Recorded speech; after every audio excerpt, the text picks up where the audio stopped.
Bueno, no sé, está ahí ya está prendido, ¿verdad? Muy bien.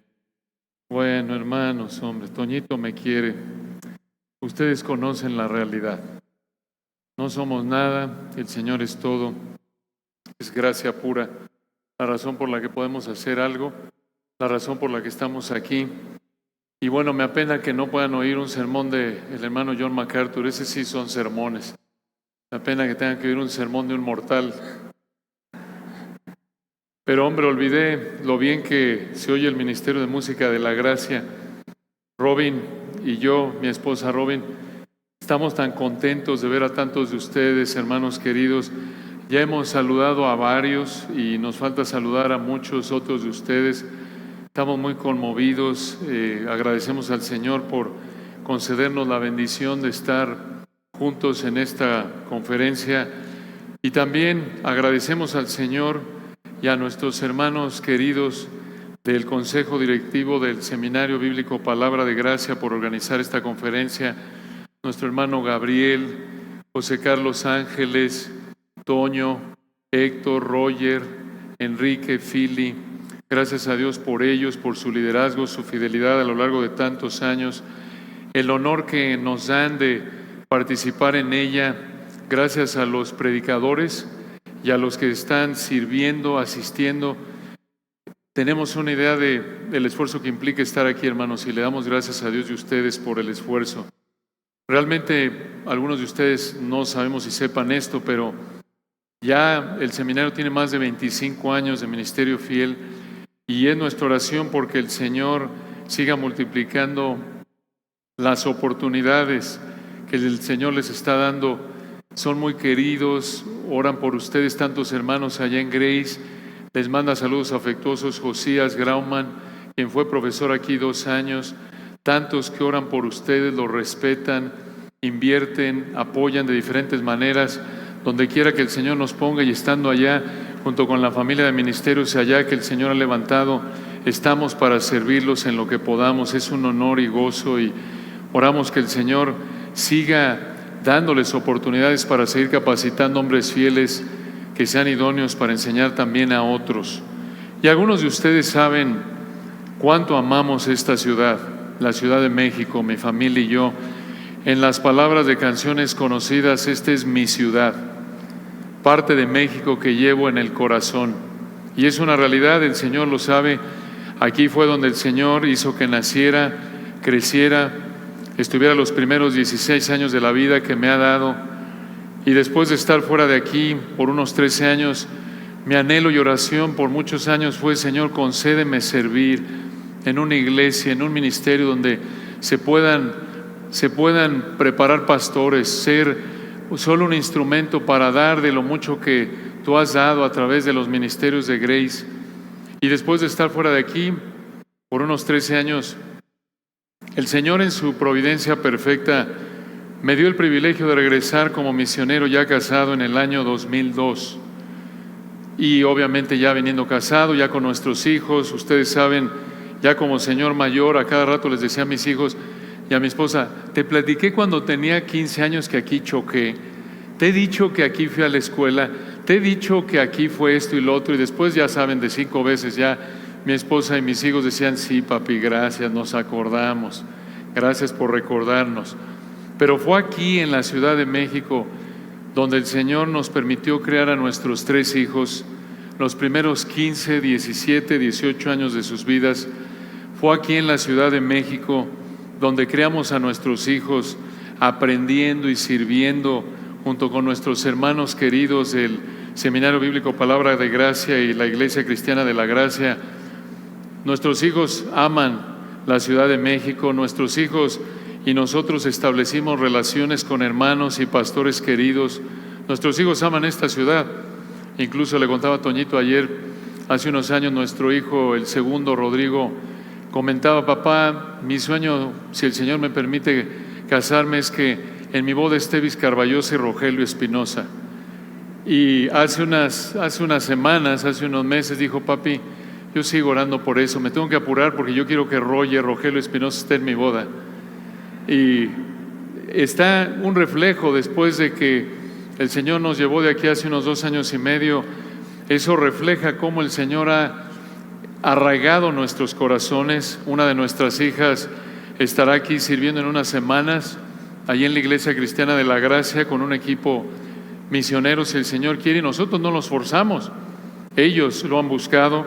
Nuestros otros 2 hijos han hablado de regresar a servir al Señor aquí, si es el plan del Señor para ellos, y le damos la gloria al Señor por ello. Es su gracia. Eso muestra cómo el Señor ha usado a los hermanos de Palabra de Gracia, a la iglesia, que después de una vida nuestros hijos sigan amando y quieran regresar. Es un gozo para nosotros como padres, y es una realidad que vivimos a diario. Continuamente oramos, pensamos en ustedes, oramos por ellos. ¿Y por qué estamos explicando todo esto? Para que sepan cuánto amamos esta ciudad. Sí nos encanta el clima, la comida y sobre todo la gente. Y en particular nuestro amor se concentra en ustedes, la iglesia, los hermanos. Y ese amor se refleja en que pensamos, oramos por ustedes de manera constante. También tenemos un anhelo profundo por ayudar a esta ciudad en términos bíblicos con la necesidad más grande que tiene. Y mi esposa y yo nos consolamos con frecuencia por lo mucho que extrañamos. Y aprendemos, como dice Filipenses, a estar contentos donde el Señor nos ponga. Y realmente nuestro sueño muchas veces, cuando alguien nos pregunta ya, oye, ¿dónde prefieres estar? ¿En México o acá? Y la verdad les decimos, en México, pero con esta aclaración, tomando a todos ustedes, los hermanos con los que servimos allá, que amamos, y traerlos aquí con esa familia de ministerios y fusionarlos aquí todos nosotros. Ese sería nuestro sueño, pero sabemos que eso será en el cielo, si Dios quiere. Y nuestra mira está puesta en las cosas de arriba. Pero todo esto lo decimos, hermanos, para decirles que oramos, pensamos y anhelamos ayudar a esta ciudad en términos bíblicos con la necesidad más grande que tiene. La necesidad que en un sentido es la raíz de todos sus problemas. Y créanos, vivimos aquí 18 años, no crean que les estoy presentando una perspectiva romántica que vivimos. Alguno pensará, oye, después de eso se oye como que vivieron en una burbuja ya en la Marquesa, en una fortaleza ahí. No, hermanos, entendemos, vivimos, cargamos tantos años consejerías por problemas de crimen, extorsión, secuestro, llevando las cargas de nuestros hermanos, viviendo las realidades de los desafíos de vivir en esta ciudad. Como todo lugar, por vivir en un mundo de pecado hay desafíos. Y también en la gracia común de Dios, el Señor nos da bendiciones temporales que acolchonan, por así decirlo, el sufrimiento que de otra manera viviríamos debido a que vivimos en un mundo de pecado. Y por nuestro anhelo tan grande, a la luz de la Biblia, que tenemos por esta ciudad en términos bíblicos, el tema que planeamos cubrir juntos, si el Señor quiere, en las sesiones que me han dado para predicar en esta conferencia, lo hemos titulado Ciudad de México, su problema y solución reales. Ciudad de México, su problema y solución reales. ¿Cuál es el problema de fondo de la Ciudad de México y su solución? ¿Cuál es la raíz de todos los problemas sociales, económicos y de cualquier otro tipo de la Ciudad de México? Y por lo tanto, ¿cuál es la solución de fondo? Su problema y solución de fondo son los mismos que tuvo una ciudad que existió hace unos 2700 años atrás. Y esa ciudad fue la ciudad de Nínive. Nínive. Esto lo vemos en los libros de Jonás y Nahum. Y vamos a comenzar entonces en esta mañana en el libro de Jonás. Planeamos, si el Señor quiere, cubrir en 6 partes, versículo a versículo, los libros de Jonás y Nahum. Una mina de riqueza, como lo es toda la palabra de Dios. Si podemos abrir nuestra Biblia entonces en Jonás capítulo 1. El libro de Jonás, como alguien dijo, es una autobiografía, es un libro corto, pero se desborda de riquezas que revelan perfecciones de nuestro amado Señor Jesucristo. En particular, su gracia, su poder, su sabiduría, su soberanía. Y para facilitar nuestro estudio de este gran libro de Jonás de 4 capítulos, aquí en Jonás, en este libro, vemos 4 acciones del Señor hacia Jonás que nos ayudan a entender el problema y solución reales de la Ciudad de México. 4 acciones del Señor hacia Jonás que nos ayudan a entender el problema y solución reales de la Ciudad de México. Vamos a empezar con la primera. Allí en el capítulo 1, vean cómo el Señor llamó a Jonás. El Señor llamó a Jonás. Aquí en Jonás 1, estamos alrededor del 760 a.C., segundo de Reyes 14:25, dice que Jonás vino de un lugar cerca de Nazaret. Esto significa que era de la parte norte de la tierra de Israel, en Galilea, donde estaban las 10 tribus del norte, el reino de Israel. Y en su época, Israel estaba muy bien económicamente, pero muy mal espiritualmente. Esto lo vemos en el libro de Amós, segundo de Reyes 14. Nos dan algo del trasfondo histórico de Israel en la época de Jonás. Y vean el versículo 1, Jonás 1:1. Vino palabra de Jehová. Una pausa ahí. Vamos a ir explicando conforme leemos por la extensión del texto. Es el plan. Palabra de Jehová. Este es el verbo, la palabra de Jehová. Este es prácticamente el Señor Jesucristo personificado en términos de cómo lo expresa el texto. ¿Cómo vino el Señor a Jonás? El texto no lo dice, pero le habló, versículo 1, vino palabra de Jehová a Jonás, hijo de Amitai, diciendo. Observen que el Señor tomó la iniciativa de hablarle a Jonás. Jonás no buscó que el Señor le hablara. Desde el versículo 1 vemos la gracia del Señor. Este es el tema que permea el libro de Jonás, la gracia soberana de Dios. Desde aquí, desde Jonás 1:1, vemos la gracia del Señor. ¿Cómo? Jonás no merecía que el Señor le hablara, y Jonás menos merecía que el Señor le diera el privilegio de gracia de ir a predicar su palabra, como ninguno de nosotros, por ser pecadores. ¿Merecemos que el Señor nos haya salvado? No. Somos pecadores. Encima de eso, nos da el privilegio de predicar su palabra, al evangelizar donde quiera que vamos como cristianos, a nuestra familia, vecinos, iglesia, donde nos ponga. ¿No lo merecemos? El Señor, versículo 1, tomó la iniciativa de gracia, de hablarle a Jonás, y le dio 2 mandatos, versículo 2, véanlo, Jonás 1:2. Levántate y ve a Nínive. Nínive, esta fue una ciudad que está a 800 kilómetros al noreste, arriba a la derecha de Israel. Para darles una mejor idea, la ciudad de Nínive estaba en lo que hoy día es Irak.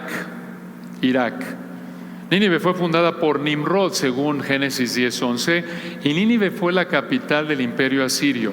Y vean, versículo 2 al final, cómo describió el Señor a Nínive. Jonás 1:2, aquella gran ciudad. ¿Por qué? Porque era una ciudad grande, poderosa en su época, muy bien protegida y con mucha gente, como lo vemos en el 4:11. Pero además de esto, era una ciudad con mucho pecado, como lo dice el versículo 2, observen al final, Jonás 1:2. Y pregona, en el hebreo clama o predica contra ella, contra Nínive, porque ha subido su maldad delante de mí. En otras palabras, era muy simple el mandato del Señor a Jonás. Jonás tenía que ir a predicarle a Nínive y decirles en su predicación que el Señor los iba a juzgar por su maldad, su pecado. Ahora, ¿de qué tipo de pecado estamos hablando? Nahum habló de una generación que vino después de los ninivitas en tiempo de Jonás. Jonás no nos da detalles, pero Nahum, el libro de Nahum, nos da una idea de la maldad de Nínive. Y en resumen, Nínive se caracterizaba por su idolatría, su soberbia, su egoísmo, su avaricia, su amor por lo material, por la comodidad. ¿Dónde hemos visto eso? La mayoría de la gente en la Ciudad de México vive así. Estos son algunos de los ídolos que caracterizan nuestra ciudad, viviendo para tantas cosas, pero no para el Señor. Incluso la seguridad llega a ser un ídolo. No que esté mal buscar la seguridad, buscamos proteger a nuestras familias, claro, pero cuando vives para eso, al grado que pecas por estar seguro, eso muestra que es un ídolo en tu vida. Escuchen, Jonás es el único profeta en el Antiguo Testamento que fue mandado por Dios a predicarle a un país gentil, a un país no israelita. Y esta era la misión de Jonás de nuevo, ir a Nínive para llamarla al arrepentimiento. Esto lo vemos detallado en Jonás 3. Esto podría verse, hermanos, aquí Jonás 1, versículo 2, podría verse, como alguien dijo, la gran comisión. Esta fue en un sentido la gran comisión antes de Mateo 28, pero la gran comisión encomendada a Jonás. Y aquí tienen ustedes, hermanos, una verdad muy importante, como alguien dijo. Escuchen esto. Aquí en Jonás 1:2 ven lo que le preocupa al Señor. Vean de nuevo el texto en Jonás 1:2. Levántate y ve a Nínive, aquella gran ciudad, y pregona o predica contra ella, porque ha subido su maldad delante de mí. Observen que el Señor no mandó a Jonás a cambiar el gobierno de Nínive. No lo mandó para arreglar los problemas económicos, sociales o externamente morales de Nínive.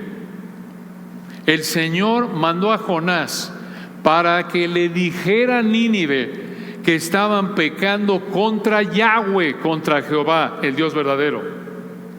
El problema de Nínive, como lo dice el versículo 2, era su maldad, su pecado. Qué verdad tan importante, hermanos, no lo olvidemos. Esto es lo que le preocupa al Señor, y Él manda que el ser humano se arrepiente y crea en Él para salvación. Aquí tienen ustedes el problema y solución reales condensados de la Ciudad de México. Su pecado y su solución, arrepentirse y creer en el Evangelio. Lo demás es secundario. Los problemas de seguridad, de economía, de crimen, de drenaje y demás, el tráfico, todo eso es secundario. Prácticamente Jonás 1:2 refleja la misma idea de Mateo 16. Recuerdan, ¿qué aprovechará el hombre si ganare todo el mundo y perdiera su alma? ¿De qué serviría si la Ciudad de México fuera como vivir en una de las mejores ciudades de Noruega o cualquier otra ciudad del planeta, donde todo es así como de maqueta, perfecto, cuando todos van al infierno? De nada. El que tiene al Hijo tiene la vida, el que no tiene al Hijo de Dios no tiene la vida. Y esto es lo que tenemos que estar recordando, hermanos. No perdamos el tiempo en asuntos secundarios. Concentrémonos en la prioridad de predicar el Evangelio. Mateo 28, la gran comisión es hacer discípulos, yendo, bautizando, enseñándoles, no buscando arreglar los problemas sociales. Que podemos mostrar compasión al regalar una despensa, sí, con miras a predicar el Evangelio. Esa es la prioridad. Entonces, versículo 2, el Señor le mandó a Jonás que fuera a Nínive a predicar, y vean cómo respondió Jonás. Versículo 3. Y Jonás se levantó para huir de la presencia de Jehová a Tarsis, y descendió a Jope. Esa ciudad Jope hoy día es Jaffa o Haifa, parte de Tel Aviv en Israel. Y versículo 3, hay una nave, no un auto, un barco, no una nave espacial, que partía para Tarsis, probablemente Tarsis en la parte de abajo de España, y continúa el texto en el 3 al final, y pagando su pasaje, entró en ella para irse con ellos a Tarsis, lejos de la presencia de Jehová. Observen, versículo 3 menciona 2 veces que Jonás quiso huir, estar lejos de la presencia de Jehová. ¿Qué significa esto? Podría referirse a que Jonás se fue del lugar donde Dios manifestaba su presencia, el templo en Jerusalén, pero de lo que estamos seguros es que indica su desobediencia, su rebeldía contra el Señor. Prácticamente Jonás aquí, en Jonás 1:3, se fue en dirección opuesta a donde tenía que ir. Nínive estaba hacia arriba de donde él estaba y él se fue hacia abajo, a Jope, en la costa, para ir a Tarsis, en la parte de abajo de España. Impresionante. Aquí tienen al único profeta en toda la Biblia que desobedeció al Señor al no ir a donde el Señor le mandó. ¿Por qué hizo esto Jonás? Porque no quería que los ninivitas se arrepintieran y el Señor no los juzgara. ¿Cómo sabemos eso? Jonás 4:2 lo dice. ¿Y por qué odiaba tanto Jonás a los ninivitas? Esto reflejó la actitud de Israel hacia los gentiles, los no judíos. Recuerden, desde que el Señor escogió a Abraham en Génesis 12, el Señor quiso que sus descendientes, los israelitas, fueran real sacerdocio, esto es, que fueran testigos fieles. Esto lo vemos en Éxodo 19. El Señor diseñó que la nación de Israel, los descendientes de Abraham, escuchen esto, fueran testigos fieles a las naciones que los rodeaban, para que las naciones oyeran de Dios verdadero y vinieran a Él en fe y arrepentimiento. Pero Israel, como lo refleja Jonás, llegó a odiar a los gentiles, pero los llegó a odiar a tal grado que no quería que se arrepintieran para que Dios los perdonara. Y por eso dijo: yo no voy a predicar, yo no voy. Y los odiaban tanto los israelitas a los gentiles, porque los gentiles, como ustedes ven a lo largo de la Biblia, los gentiles habían hecho sufrir mucho a los israelitas, pero los israelitas deberían haberlos amado. Y escuchen, deberían los israelitas haber recordado que los gentiles habían sido instrumentos del Señor para juzgar a Israel debido al pecado de Israel. Esto lo vemos, por ejemplo, en el libro de Jueces. Piensen en esto. Es como si tú, como cristiano en general o misionero, te rehusas a predicarle el evangelio a un incrédulo porque no quieres que el Señor lo salve, porque lo odias tanto que quieres que se vaya al infierno. Y esto muestra enojo, amargura, desobediencia abierta al mandato de ir y predicar el evangelio a todas las naciones. Es algo terrible. Seamos honestos. Si tuvieras la oportunidad de predicarle el evangelio a ciertos políticos y que supieras que a lo mejor se van a arrepentir y creer, es probable que algunos de nosotros nos viéramos atentados a decir: yo no le voy a predicar a este canalla. Yo predicarle al presidente o al secretario de Estado tal o cual, que se vaya al infierno. Eso nos ayuda a entender la actitud de Jonás.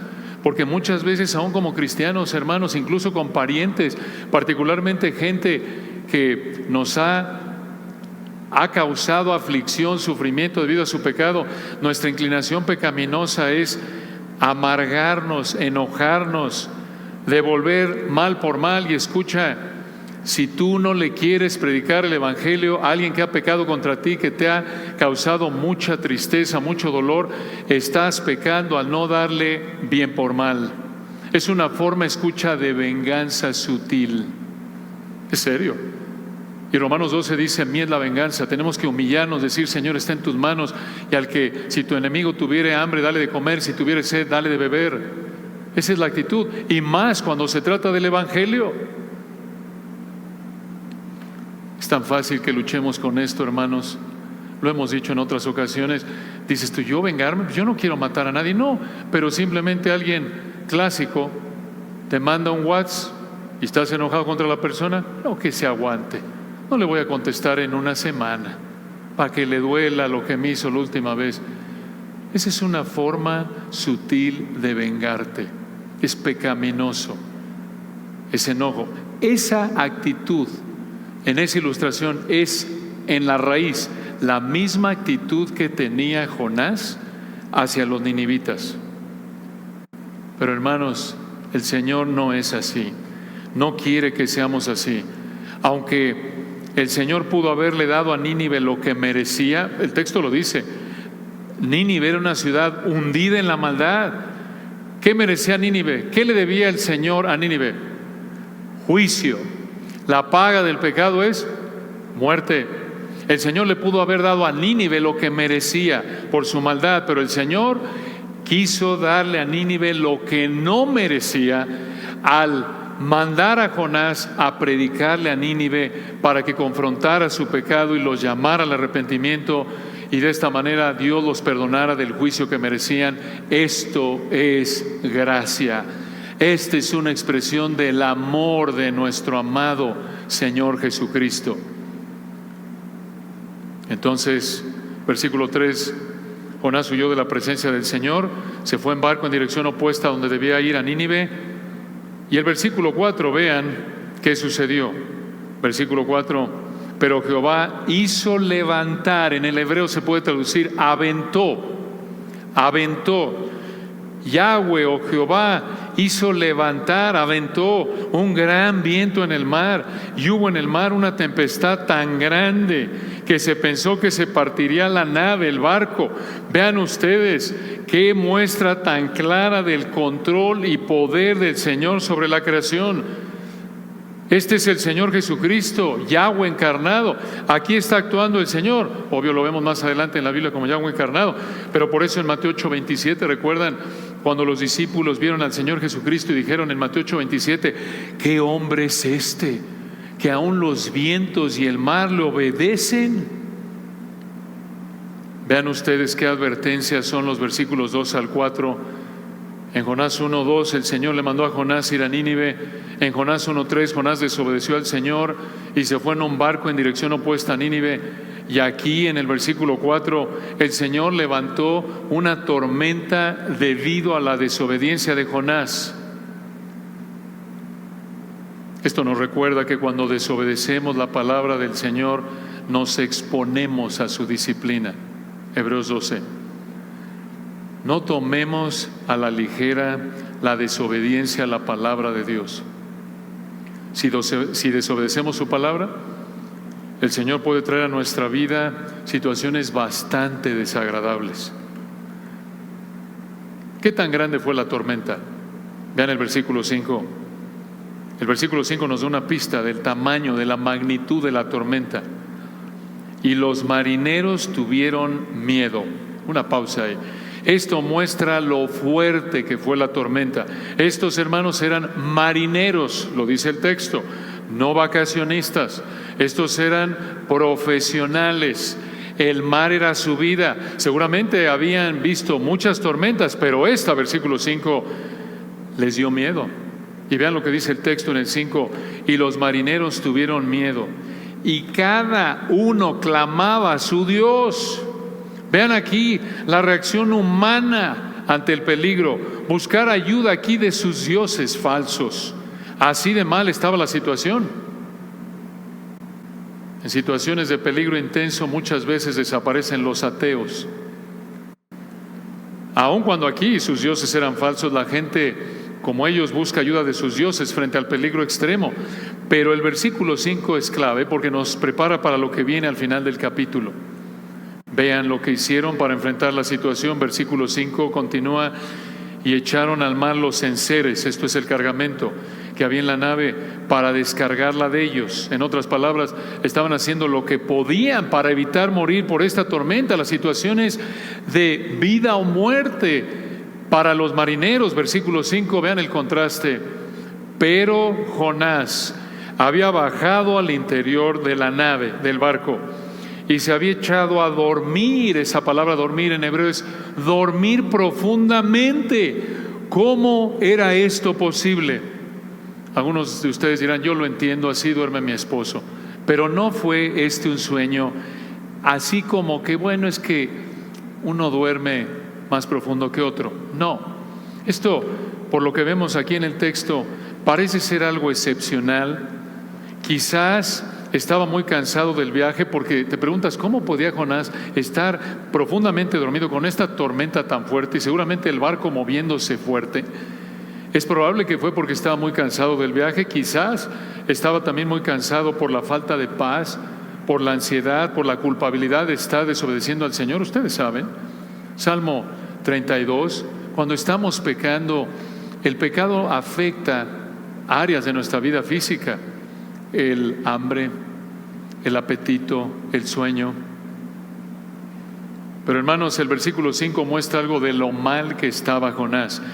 Estar en ese lugar, en ese momento, durmiendo profundamente, nos da la idea, escuchen, de lo alejado que estaba de obedecer al Señor en este punto y por lo tanto lo inútil que Jonás era para ayudar a los marineros.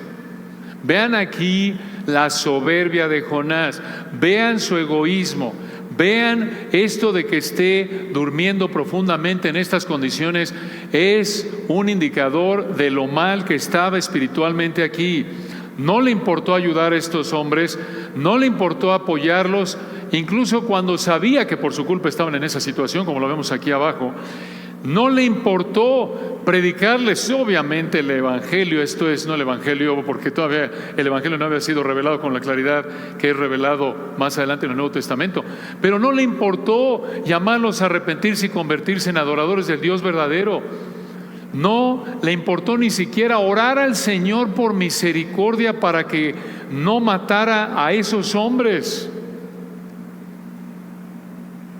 Versículo 6. Vean esto, Jonás 1:6. Y el patrón de la nave se le acercó y le dijo: ¿qué tienes, dormilón?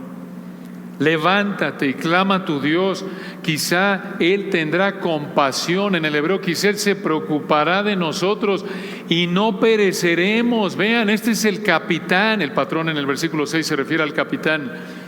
La tormenta era tan fuerte que el capitán estaba tratando de evitar que murieran y le pide prácticamente que haga lo mismo que estaba haciendo el resto de la tripulación. Versículo 5, clamar a su Dios. Observen, hermanos, que aquí el capitán, aunque era un incrédulo, mostró más espiritualidad que Jonás, porque le pidió que orara al Dios de Jonás. Así de mal está la situación cuando un incrédulo muestra más espiritualidad que un creyente. Pero vean el versículo 7. Parece que los marineros pensaron que esta tormenta de nuevo no era normal. Versículo 7, tratan de encontrar la causa de la tormenta de otra manera, y en el 7 dijeron cada uno a su compañero: venid y echemos suertes. ¿Qué es esto de echar suertes? Quizás unas piedras con algún color que aventaban, pero no sabemos cómo era este proceso. Y vean qué hicieron esto, versículo 7 al final. ¿Para qué? ¿Para qué echaron suertes? Al final del 7, para que sepamos por causa de quién nos ha venido este mal. Echaron suertes y la suerte cayó sobre Jonás. Aquí vemos otra muestra del control soberano del Señor sobre los detalles más insignificantes de la vida humana, como lo vemos en Proverbios 16:33. La suerte se echa en el regazo, mas la decisión de ella es de Jehová. Escuchen, hermanos, aquí vemos que el Señor no solo controla el mar, el viento, sino también cada detalle de la vida cotidiana para cumplir sus propósitos perfectos. Como lo vemos en Mateo 10, 29 y 30, aún vuestros cabellos están todos contados. Esto debe consolarnos, fortalecer nuestra confianza en Él. Y vean ellos, versículo 8, una vez que supieron que esto venía por causa de Jonás, Jonás 1:8, entonces le dijeron ellos: decláranos ahora por qué nos ha venido este mal, qué oficio tienes y de dónde vienes, cuál es tu tierra y de qué pueblo eres. Vean, 4 preguntas, bombardeando a Jonás con preguntas, porque versículos 5 al 7 estaban aterrados, querían saber cómo evitar la muerte. Y Jonás, versículo 9, solo les dijo una cosa que los puso a temblar. Versículo 9, esto les causó más miedo que la tormenta. Vean el 9. Y él, este es Jonás, él les respondió, y escuchen la primera vez que habló Jonás en el capítulo 1. Soy hebreo y temo a Jehová, Dios de los cielos. Esa frase Dios de los cielos indica que es el soberano, el que causó esta tormenta. Lo entendieron los hombres, véanlo. Versículo 9, él les dijo: soy hebreo y temo a Jehová, Dios de los cielos, que hizo el mar y la tierra, el Creador. Versículo 10, y aquellos hombres temieron sobremanera. Esto indica que entendieron exactamente que el Dios de Jonás, el Dios de los cielos que hizo el mar y la tierra, el Creador, era también el controlador y el causante final de esta tormenta. Y de nuevo la frase, versículo 10, temieron sobremanera, indica de nuevo que les dio más miedo escuchar que Jonás temía a Jehová, el Dios de los cielos que hizo el mar y la tierra. Les dio más miedo saber esto que la tormenta que casi los mata. ¿Por qué? Porque les dio miedo pensar, escuchen, en que esta tormenta realmente era sobrenatural. Digo, piénsalo. Tenemos un temblor en la Ciudad de México, nos asusta, normalmente es la inclinación natural que tenemos, pero que supieras que ese temblor lo causó Dios de manera directa, por ejemplo, hipotéticamente hablando, que estuvieras en la tribulación y dijeras: oye, aquí estamos viviendo en este momento el cumplimiento de Apocalipsis, la tribulación, estos terremotos los está causando Dios. Esa nos da una idea de por qué estaban tan atemorizados. Y por eso versículo 10 le dijeron, vean al final, Jonás 1:10, le dijeron los marineros a Jonás: ¿por qué has hecho esto? Porque ellos sabían que huía de la presencia de Jehová, pues él se lo había declarado. Hermanos, vean que estos idólatras tenían más sensatez por la gracia de Dios aquí. Tenían más sensibilidad espiritual, estaban razonando con mayor claridad que Jonás en este punto, porque la idea del versículo 10 al final es esta, escuchen: ¿a quién se le ocurre huir de la presencia de Jehová, el Dios de los cielos que hizo el mar y la tierra? Solo a un tipo de persona, a un desobediente como Jonás. Eso es exactamente lo que hacemos cuando pecamos de manera deliberada como cristianos. ¿A quién se le ocurre pecar contra el Rey de Reyes, el Señor de Señores, que nos libró de nuestros pecados, de la esclavitud al pecado, de la paga del pecado, nos va a librar de la presencia del pecado y nos da vida y aliento y todas las cosas y nos ama? ¿A quién se le ocurre pecar? A nosotros cuando actuamos como Jonás. Es una vergüenza, es un acto de osadía, blasfema, pecar como Jonás. Y esto nos ayuda a entender por qué el Señor lo disciplinó como lo hizo y por qué el Señor nos disciplina muchas veces o nos exponemos a situaciones que en su providencia trae a nuestra vida para disciplinarnos. Escuchen esto, hermanos, esto es impresionante. Pregunta: ¿está aquí Jonás en condiciones, en términos espirituales, de ser usado por el Señor para llamar al arrepentimiento a un incrédulo? Por supuesto que no. Y esa es la idea aquí. El Espíritu Santo está mostrando que es imposible en términos humanos que Jonás sea útil para el Señor, para llamar al arrepentimiento a un gentil, para que se convierta en un adorador del Dios verdadero. Pero vean nada más, esto es sorprendente. Aún en estas circunstancias, vean la gracia y el poder de Dios. Aunque aquí Jonás era el peor instrumento para dar testimonio del Señor, porque todo lo que hace contradice la fe que profesa. A pesar de eso, aquí el Señor lo está usando para hacer exactamente lo que Jonás no quería hacer y para hacer exactamente lo que Jonás quería que hiciera. ¿Qué fue eso? Salvar a gentiles idólatras. ¿Cómo hizo eso el Señor? Véanlo. El Señor, mediante esta tormenta que Él provocó milagrosamente debido a la desobediencia de Jonás, y guió la situación de tal manera que estos marineros le preguntaran quién era, para que Jonás les dijera, versículo 9, temo a Jehová, Dios de los cielos, que hizo el mar y la tierra. Así escucharon estos idólatras del Dios verdadero, que demostró su poder mediante esta tormenta. Asombroso, hermano. Solo el Señor puede hacer eso. Aquí Jonás está predicando aunque no quiso. ¿Se dan cuenta? Ya empezó a predicar, pero el Señor no había terminado con estos marineros. Vean el versículo 10, temieron sobremanera, y en el 11 le dijeron, Jonás 1:11, ¿qué haremos contigo para que el mar se nos aquiete? Porque el mar se iba embraveciendo más y más. Esto parece indicar que los marineros creyeron que Jehová, el Dios de Jonás, estaba detrás de esta tormenta. Por lo que vemos al final del capítulo 1, esto parece apuntar a la obra del Espíritu en ellos. Dices tú, ¿por qué? Porque ya en el versículo 4 la tormenta era tan fuerte que pensaron que se iba a romper el barco, y aquí en el versículo 11 al final dice que el mar se iba embraveciendo más y más. Entonces la tormenta estaba aumentando en fuerza, y pensaron que la solución era preguntarle a Jonás qué hacer con él para que la tormenta se acabara, porque al final el problema era Jonás, y detrás de Jonás estaba Jehová.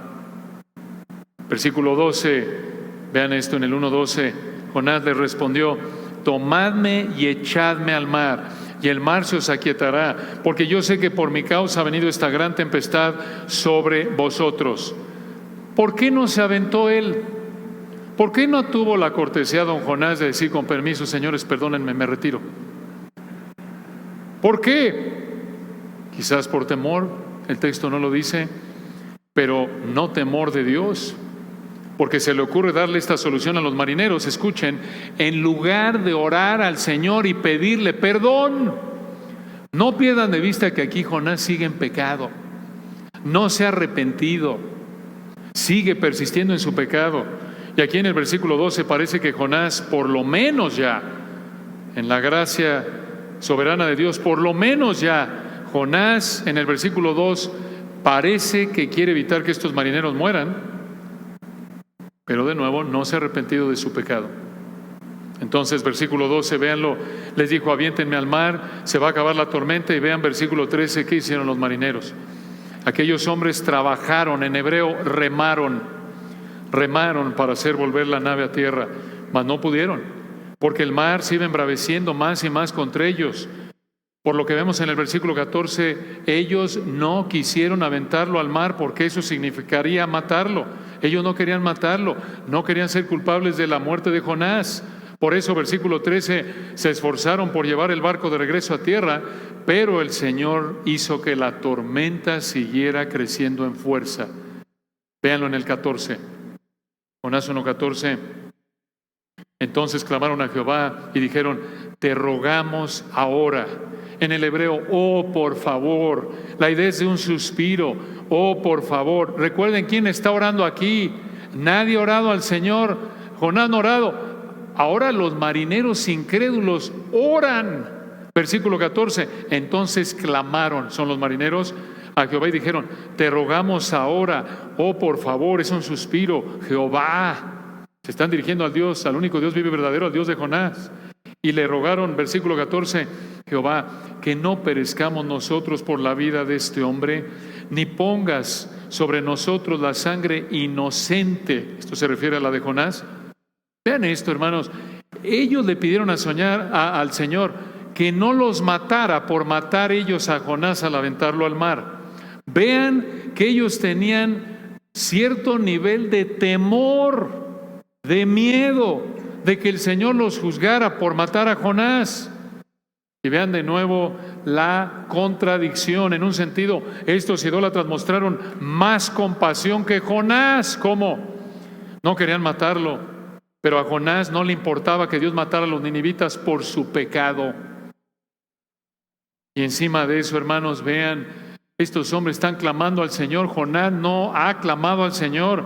Y además, versículo 14 al final, vean, reconocieron que el Señor hizo esto. Dice en el 14, ellos dijeron, porque tú, Jehová, escuchen esto, has hecho como has querido. Hermanos, ¿quién dijo esto? Versículo 5, unos marineros idólatras, que en el versículo 5 estaban clamando a sus dioses, y ahora aquí en el versículo 14 clamaron a Jehová, el Dios de los cielos, el soberano que hizo el mar y la tierra, el creador. ¿Qué pasó? Aquí en el versículo 14 reconocieron que el Señor era el soberano, el que había hecho como había querido. ¿Por qué el cambio del 5 al 14? Porque esto apunta de manera implícita a que el Espíritu Santo estaba abriendo su entendimiento para que se volvieran creyentes genuinos. Esto lo confirma el final del capítulo. Vean ustedes, hermanos, el poder de Dios, la gracia del Señor, usando incluso a este hombre, que era un inútil en términos de responsabilidad humana para predicar y llamar al arrepentimiento a los gentiles. El Señor lo está usando para hacer exactamente lo que el Señor quería y exactamente lo que Jonás no quería. Recuerden, ninguno puede venir a mí si el Padre que me envió no le trajere. Juan 6:44. Romanos 3, no hay quien busque a Dios. Nadie. ¿Por qué están buscando a Dios? Esto apunta de manera implícita que el Espíritu Santo estaba trayéndolos a Él. Hermanos, vean la obra del Espíritu, versículo 14. No podemos dejar este versículo al final sin señalar. Vean que dijeron, estos son marineros, porque tú, Jehová, has hecho como has querido. Ellos reconocieron aquí la soberanía absoluta de Dios y no tomaron ni una clase de teología. Aquí afirmaron prácticamente lo que enseña toda la Biblia. Todo lo que Jehová quiere lo hace. Salmo 135:6. Él hace todas las cosas según el designio de su voluntad. Efesios 1:11. ¿Quién será aquel que diga que sucedió algo que el Señor no mandó? Lamentaciones 3:37. Nadie. ¿Por qué? Porque todo lo que sucede, Él lo mandó en su voluntad de decreto. Sin aprobar el pecado, sin ser el autor del pecado. Todo lo que sucede a diario, toda molécula, todo átomo, hace lo que hace porque el Señor hace que suceda así. Impresionante. Qué verdad tan consoladora. Pero qué verdad tan aterradora si desobedecemos como Jonás.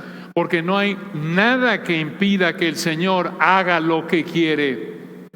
Daniel 4:35. Impresionante ejemplo de la obra del Espíritu en una persona, en un pecador, aquí en Jonás 1, que tomó a estos marineros en la condición, humanamente hablando, más difícil de convertirlos a través de un predicador pecando, desobediente, un predicador carnal. Y el Señor, a pesar de la carnalidad de Jonás, está convirtiendo a estos marineros. ¿Se dan cuenta, hermanos, de la probada del poder del Señor? Aquí tiene una probada de lo que veremos, si el Señor quiere más adelante, de que la salvación es de Jehová. ¿Qué ánimo te debe dar para tus parientes inconversos, hijos, nietos, cónyuges, abuelos? Aquí lo tienes. Ve el poder de Dios. Y si te desanima, hombre, es que yo le he regado tantas veces, me han visto pecar tantas veces como todos. Ninguno es bueno, sino solo uno, Dios. Solo el Señor Jesucristo es perfecto. Pero un creyente genuino, como la dirección de su vida, vive obedeciendo, pero nuestra obediencia es imperfecta y tropezamos. Damos ocasión a que nuestros parientes inconversos, compañeros de trabajo, muchas veces sean estorbados en su perspectiva del Dios verdadero por cómo vivimos, pero vean el poder de Dios. Esto no es para justificar y decir, vive como quiere, Dios va a salvar. No, Dios va a salvar, sí. Dios va a salvar a sus escogidos, seguro, pero somos responsables de ser obedientes como creyentes. De lo contrario, ve a qué se expuso Jonás. Y vean versículo 15, después de orar al Señor, vean lo que los marineros hicieron con Jonás. Nos estamos ya apurando aquí para terminar. Jonás 1:15. Y tomaron a Jonás y lo echaron al mar, y el mar se aquietó de su furor. De nuevo, vean el poder de Dios, tan milagroso como cuando el Señor detuvo la tormenta en el mar de Galilea en Mateo 8, 23 al 27. Y vean, ¿para qué hizo el Señor este milagro de Jonás 1:15? Veanlo de nuevo. Tomaron a Jonás, lo echaron al mar y el mar se aquietó de su furor. Esto fue inmediato, recuerden, era una tormenta sobrenatural, mortal, y de manera instantánea, inmediata, el mar se aquietó. ¿Por qué hizo el Señor este milagro? Para demostrar dos cosas. Una, que realmente Jehová es el Dios de los cielos, el creador, el controlador de la creación. Y dos, que Jonás era el problema. Y por eso, vean versículo 16, cómo respondieron los hombres. Jonás 1:16, esto, vean cómo creemos muestra de manera clara lo que ya habíamos visto antes. Vean la conversión, vean estas expresiones de conversión en estos hombres. Jonás 1:16. Y temieron aquellos hombres a Jehová con gran temor. Cuando el Señor, una vez que versículo 15 calmó el mar sobrenaturalmente, tuvieron versículo 16, gran temor del Señor. Vean ustedes en el 10, Jonás 1:10, temieron sobremanera que el Señor estaba detrás de la tormenta, pero aquí en Jonás 1:16, misma frase en hebreo, temieron a Jehová con gran temor. Y versículo 16, vean esto, vean cómo se expresó su temor salvador al Señor, creemos. Versículo 16 al final, y ofrecieron sacrificio a Jehová e hicieron votos, quiere decir promesas. Esto, hermanos, muestra adoración, compromiso con el Señor. En ese entonces es probable esto que hicieron, versículo 16, este sacrificio, estas promesas para Jehová. En ese entonces, en su manera de pensar, en esa cultura, habría mostrado adoración, compromiso con el Señor. Obviamente es probable que esto lo hicieron al llegar a tierra, porque en el versículo 5, recuerden, habían arrojado al mar su cargamento. Pero de nuevo, creemos que el punto del versículo 16, por lo que vemos desde el 14, es que se convirtieron al Señor. El Señor los hizo nacer de nuevo. Vean qué gracia del Señor de nuevo, qué poder del Señor, a pesar de, e incluso a través de la desobediencia de un predicador inservible, inútil en términos humanos, salvó a estos hombres.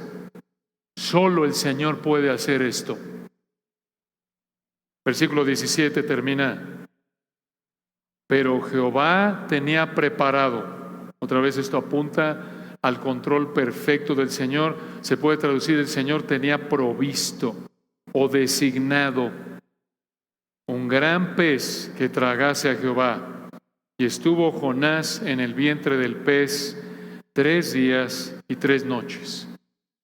Vean ustedes, Jehová tenía preparado, el Señor tenía el pez listo, un pez específicamente preparado por el Señor desde antes de la fundación del mundo, para usarlo el Señor en este momento de la historia, llevarlo el Señor a este punto, al lugar exacto donde estaba Jonás, y que lo tragara en el momento exacto, pero que no lo matara. Vean el control de Dios. Versículo 17 al final, un gran pez que tragase a Jonás, y estuvo Jonás en el vientre del pez 3 días y 3 noches. Digo, el pez pudo haber masticado a Jonás, pero se lo tragó sin haberlo masticado. Y digo, no era un charalito, era un pez bastante grande, como para que pudiera tragarse un hombre y que ese hombre cupiera dentro del estómago del pez. De hecho, Jonás 1:17 dice que fue un gran pez. Vean qué potente ejemplo, otra vez, del control soberano del Señor sobre su creación. Vean, escuchen, no solo vemos aquí este milagro, este poder del Señor, de que pudo traer a este pez de este tamaño para que se tragara a Jonás, sino también mostró el Señor su poder al mantener vivo a Jonás en el estómago del pez 3 días y 3 noches. Y no solo eso, el Señor mantuvo vivo a Jonás antes de que el pez se lo tragara. Y veremos esto a detalle, si Dios quiere, en el capítulo 2. Porque en Jonás 2:3 dice que Jonás se hundió antes de que el pez llegara para tragárselo. Según Jonás 2, prácticamente ya Jonás pensó que se iba a morir por ahogarse.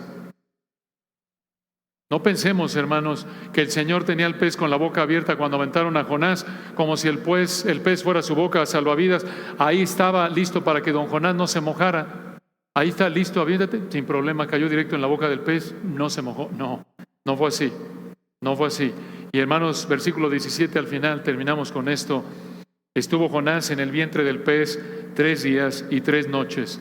Esto no fue fantasía. Esto es algo histórico. Esto pasó. Jonás, de hecho, es el único profeta menor que el Señor Jesucristo mencionó en Mateo 12. Y de hecho, escuchen esto, Mateo 12:39. En Mateo 12:39, el Señor dijo: porque como estuvo Jonás en el vientre del gran pez 3 días y 3 noches, así estará el Hijo del Hombre en el corazón de la tierra 3 días y 3 noches.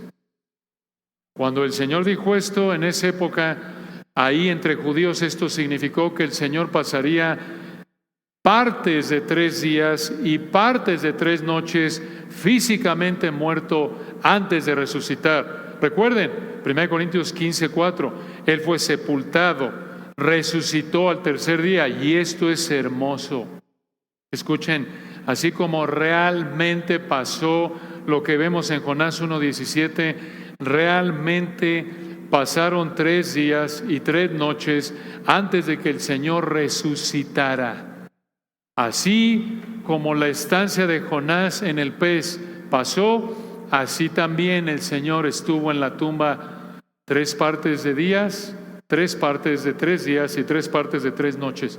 Y esto nos debe motivar a alabarlo, nos debe motivar, hermanos, a agradecerle, a adorarlo, porque a pesar de nuestra desobediencia, Él tiene tal nivel de poder y su gracia salvadora es tan grande que Él va a encargarse de que los que Él quiere salvar escuchen, crean su palabra, incluso a pesar de iglesias y creyentes desobedientes. Y en términos humanos, no creo que ninguno de nosotros queramos ser desobedientes y exponernos a una situación desagradable, como Jonás nos advierte. Oremos. Padre, gracias por este privilegio, por tu palabra hermosa, potente. Nos maravilla, nos anima, nos consuela, nos confronta. Te rogamos, Padre, porque tu Espíritu nos dé entendimiento, ten misericordia de nosotros, ayúdanos, Padre, a entender estas verdades, a aplicarnos estas verdades, a adorarte por estas verdades y expresar nuestra adoración a ti en un amor que es fiel en obedecer tu palabra para tu gloria. Amén.